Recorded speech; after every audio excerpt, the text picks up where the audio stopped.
Sekarang bersama dalam segmen industri kreatif memperkatakan mengenai dengan pergerakan fizikal. Pergerakan fizikal kesihatan ketani, bagaimana caranya untuk ada kreativiti.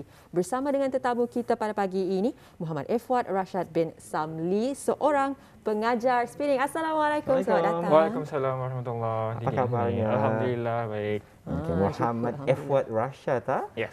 Efwad Rashad, untuk mukadimah hari ini, terima kasih mula-mula sekali kami seluruh keluarga Rampai Pagi mengucapkan terima kasih kerana sudi datang ke Rampai Pagi, ke studio Rampai Pagi dan menyerikan rancangan Rampai Pagi untuk edisinya kali ini. Jadi mungkin untuk soalan pertama, pembuka segmen industri kreatif untuk hari ini, mungkin boleh diberikan peluang kepada Muhammad Efwad untuk memperkenalkan diri untuk penonton Rampai Pagi hari ini. Silakan. Okay. Assalamualaikum warahmatullahi wabarakatuh everyone. Nama saya Muhammad Efwad Rashad bin Samli ataupun lebih dikenali sebagai Effie, especially to my spinners. Saya seorang penuntut actually, coming to my 4th year, tahun akhir di University Brunei Darussalam. And yes, been spinning since 2017. 2017. 2017. Sekarang sudah berapa lama tu menjadi seorang instructor spinning? Jadi instructor spinning sebenarnya baru-baruan lah. Baru-baru 2 tahun kebelakangan ini. 2017 sebagai spinner biasa saja. Yeah. So, jadi memang minat dari minat jadi naik pangkat jadi instructor sebenarnya. Begitulah. Jadi boleh dipanggil Effie ni ya. Boleh sebagai Effie. Jadi mungkin Effie boleh perkenalkan ni kepada penonton di luar sana yang belum lagi tahu apa kan spinning ni. Spinning. Okey, spinning ini sebenarnya simple saja. Actually spinning ini macam berbasikal. Okay, tapi berbasikal bukan di jalan raya, ia dalam studio. Ia ditemani oleh coach, jurulatih ataupun saya sendiri dengan koreograf ataupun ditemankan dengan muzik lah. Ia mengikut koreograf yang dilatih oleh jurulatih dan diorang ikutkan satu saja. Dia kirakan ia mengingkul atas basikal tapi dia bergerak badan tu juga. Jadi kalau tadi bercakap, tadi ada menyebut mengenai dengan unsur kreativiti yang diserapkan di dalam pergerakan fizikal dalam konteks ini, tadi bercerita mengenai dengan aktiviti spinning kan ya. Jadi macam mana caranya kalau awang sendiri, Effie sendiri memasukkan elemen kreativiti dalam aktiviti spinning ini? Okey, bagi saya it's interesting. Kalau bersukan ni sebenarnya ramai orang fikir you cannot be creative in doing sports. Tapi bagi saya melalui spinning itu it could be a lot of things. Sekiranya being creative itu ide je semestinya being original. Okay? It can be based on sports as well. Kalau sports boleh dengan lagu, boleh dengan menari, boleh dengan instruction of the jurulatih itu kan. So dorang boleh jadi kreatif in terms of those things lah. Sekiranya ia membuat kreativiti yang tersendiri, bukan macam other sports. That's how I see it lah. Macam other sports, for example lah, kalau main bola, tanam bola saja. Shoot, swing, that's all. Jogging saja. Tapi kalau spinning, ia kreatif because the choreographer tu it keeps on changing. Ia akan sentiasa berubah mengikut instructor lah. Different instructor, different choreograph jatuh. So that's why. Jadi Effie ada koreografi sendiri ni di dalam spinning ni. Dari mana dapatnya inspirasi ni untuk menghasilkan koreografi tersebut? Kalau inspirasi itu bagi saya it comes from pelbagai aspek. Okay? From music, from choreograph, cara menginstruct, cara berkomunikasi dengan klien-klien. To me, where I get inspiration of choreography itu by joining other instructors. So, kirakan saya ni masih kira junior instructor ni lah, benar-benar junior. Like I said tadi, sebenarnya saya 21 tahun, one of the very young instructors in Brunei.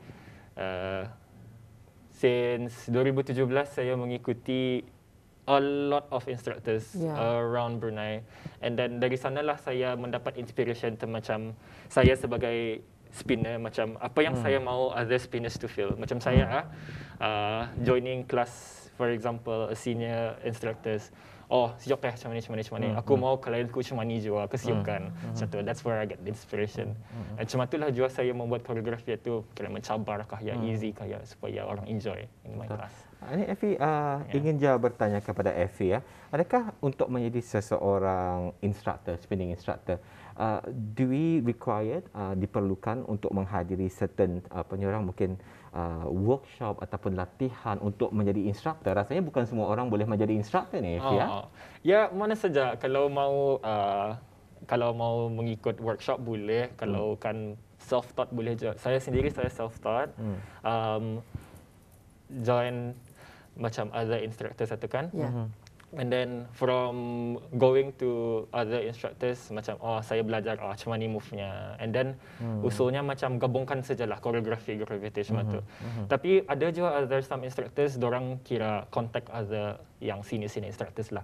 So, macam dorang ambil macam boleh kita ajar saya macam mana menginstruct mungkin pasal siap lah sebenarnya macam saya sini mahir berhabis dengan instructing. Jadi boleh ceritakan ni apa sioknya tentang spinning ni bagi Effie sendiri? Kalau saya selalu melihat spinning ni as a way out of everything.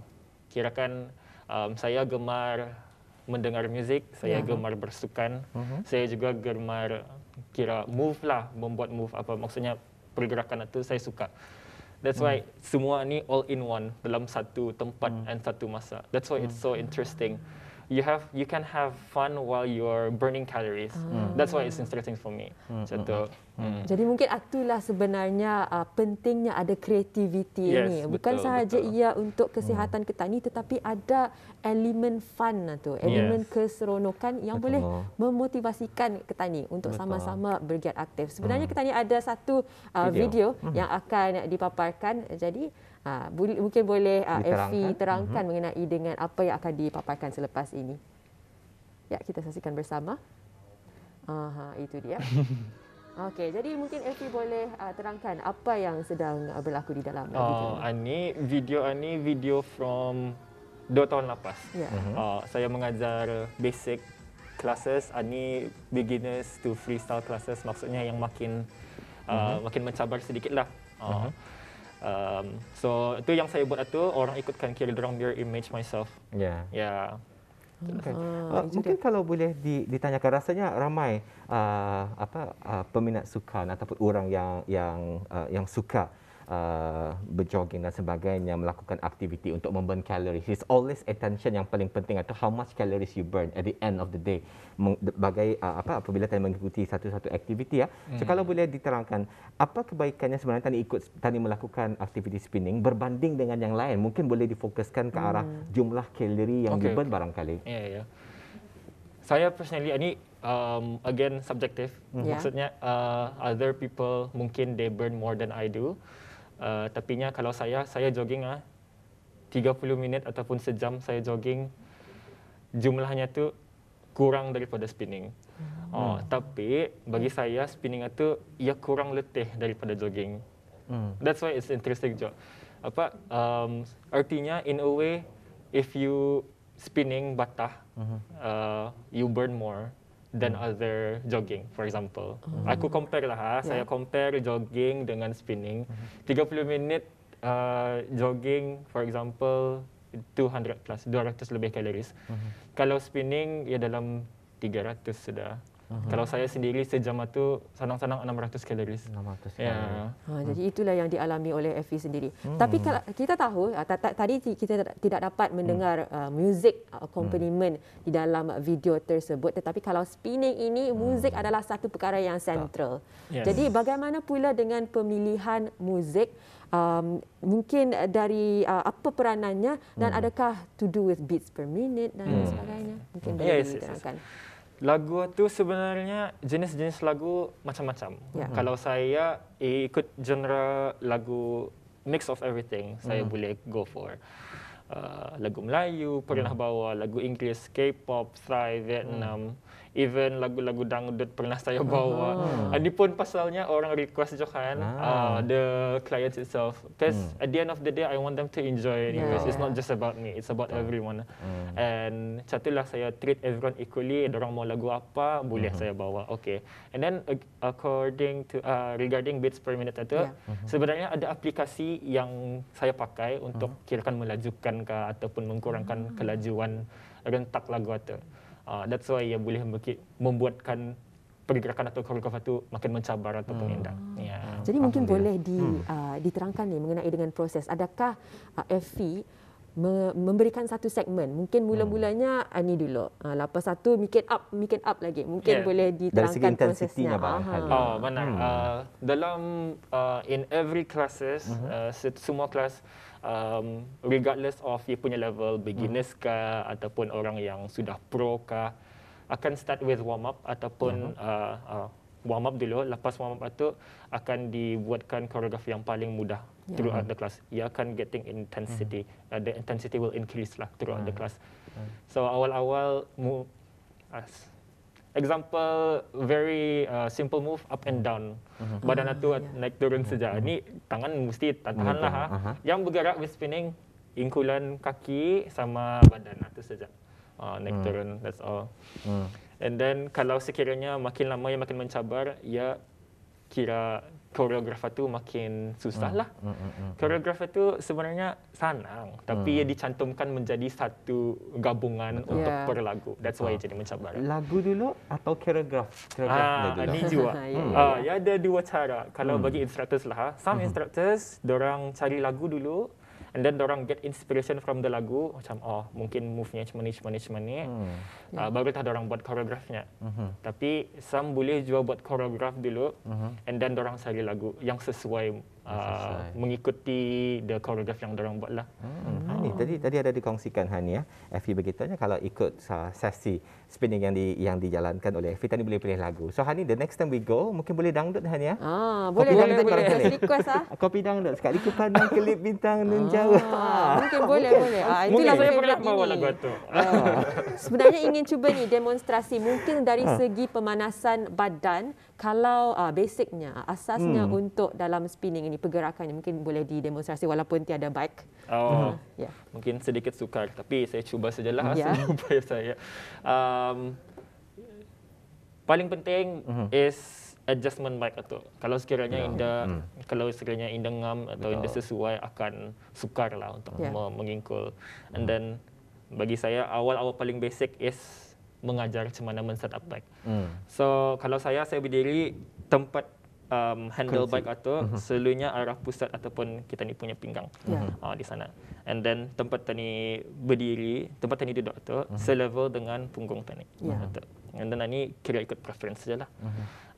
So yang bergerak is your badan. Ini akan sentiasa tahan your hand itu. Yang bergerak is ni. Kalau mau lagi intens boleh dibuka, tapi kalau mau lagi senang dan ngalih boleh masukkan ke dalam. Itulah. Sebenarnya dengan hal ni kalau biasa memang bikin lama, bikin biasa, indahlah berapa nyali. Adakah spinning boleh dilakukan oleh sesiapa saja? Ataupun mungkin ada setengah golongan yang barangkali tidak disarankan untuk melakukan aktiviti spinning? Bagi saya, sesiapa saja pun boleh ikut spinning. Because pasal dalam spinning ini, the intensity level itu it's very wide. Okay, ada yang paling basic, ada yang paling mengingkul, yang beats per minute-nya very low. So kalau kiranya ikut kemampuan sendiri-sendirilah, kalau sekiranya that individual feel like mau yang senang, ikut kelas yang senang. Ada different level. Ada different level. Kami akan ceraikan tu. Kalau saya mereflect balik Hania dan Effie ya, saya sebenarnya pernah mengikuti je kelas spinning dan sebagainya. Yang membuat kita ni ikut berbanding dengan melakukan aktiviti seorangan, macam jogging, hiking dan sebagainya. Tapi kalau spinning ni ia beramai. Ia beramai mendengar muzik lagi, dengan adanya lagi sokongan daripada rakan-rakan melihat orang lain terus mengingkul. Jadi kita ni pun indah je berhenti mengingkul, sama-sama tujuan sampailah ke hujung lagu. Jadi mungkin kalau kami boleh tanyakan lagi kepada Effie, untuk orang yang akan mencuba spinning buat pertama kalinya, apakah nasihat Effie yang rasanya paling penting sekali untuk kami tahu as an beginner, as orang yang langsung pernah baru first time kan join kelas Effie? Satu yang paling important, orang cakap yang belum pernah spinning, takut ke? Kan datang, ngalih tu. Sebenarnya kalau salah masuk kelas, itulah yang membuatkan ia macam tu. Pasal ia different classes kan. Kalau sekiranya kita belum pernah masuk spinning ever, saya sarankan kita masuk kelas yang beginners dulu ataupun basic classes. Di sana ia punya intensity level itu sesuai lah untuk kemampuan yang baru kan masuk itu. Sebabnya kalau belum pernah spinning, sometimes throughout the class itu Indah akan faham. Pasal koreografnya itu bercantum kan. So dalam basic classes kami akan caraikan. That's how you learn each of the choreograph itu. Tepat sekali, kerana kalau spinning ini bukan saja mengikuti tetapi mesti diingat. Ada muscle memory-nya juga. Tapi kalau orang yang belum biasa tiba-tiba masuk dia kelas yang advance, memang akan ketinggalan dia punya pergerakan. Berbalik kepada pergerakan ini, apa yang kita ni tahu kadang-kadang ada pergerakan star lah. Jadi mungkin boleh dihuraikan tu. Yang saya ingat je ni Effie, number 4-nya, number 3. Lebih kurang lah bagaimana tu? Kalau koreograf spinning itu, ia indahkan lari dengan membuat shapes kayak bentuk huruf maupun nombor. Apa-apa saja yang tadi lihat that could be drawn in that canvas of your body. Mana-mana saja. So macam tadi Hani ada cakap star, kami akan draw star dengan badan tani, tapi saya akan saya akan instruct atau demonstrate pakai tangan dulu, dan lepas satu badan yang akan mengikut. Ya ada countnya je tu. So every song selalunya based on 8 count. 8 kiraan. So ingkulan 1, 2, 3. So 1, 2, 3, 4, 5, 6, 7, 8 macam tu. Itu jadi style. Apa yang penting yang harus kita ni lakukan selepas selesai melakukan aktiviti spinning? Selepas melakukan aktiviti spinning, paling penting for the first timers, jangan terus-terus bergerak yang laju-laju. Sometimes ada yang paning. Pasalnya orang punya circulation of oxygen itu belum mencapai tahap yang orang intense spinning lah. So duduk dulu, cool down. Kami akan cool down. Kami akan stretch sekali lagi. Saya sarankan minum air banyak-banyak, ganti baju, terus mandi. Dan mandi mesti air sejuk, lepas itu air suam sekejap, lepas itu air sejuk balik. That's why it helps your muscle contracting and relaxing. Betul. I wonder dari segi Anja Effie, pemilihan pakaian yang bersesuaian. Kalau tadi lihat sendiri, macam saya suka hiking, suka mendaki bukit. Kalau mendaki bukit memanglah kasut memainkan peran yang penting sekali untuk menghalang daripada terjadinya kejadian yang tidak diingini, gugur dan sebagainya. Pemakaian baju dan seluar pun memainkan peran yang penting. Tapi kalau spinning, adakah ada pemakaian yang tertentu? Ini enggak. Asalkan kita memakai dry fit atau even some even prefer cotton, mana saja, asalkan kita selesa lah. Tapi saya sarankan pakai baju dry fit lah. For kasut itu dia akan pakai stupor lah. Pakai kasut sport lah, kasut sport biasa. Dia payah tak membeli yang macam kasut basketball. Dia kan pakai, mungkin Hani ada mempunyai perancangan sedang pakai heels terus kan. Itu memang menggunakan logik lah Hani ni, tahulah sendiri. Jadi menggunakan pakaian yang comfortable, yang selesa dan selamat.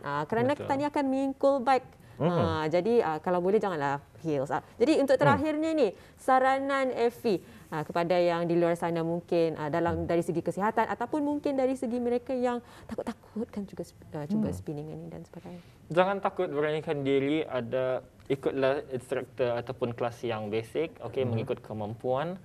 And then jangan dengar stigma yang spinning ini untuk perempuan sahaja. Semua orang boleh spin, semua age boleh spin. So I will see you in my classes.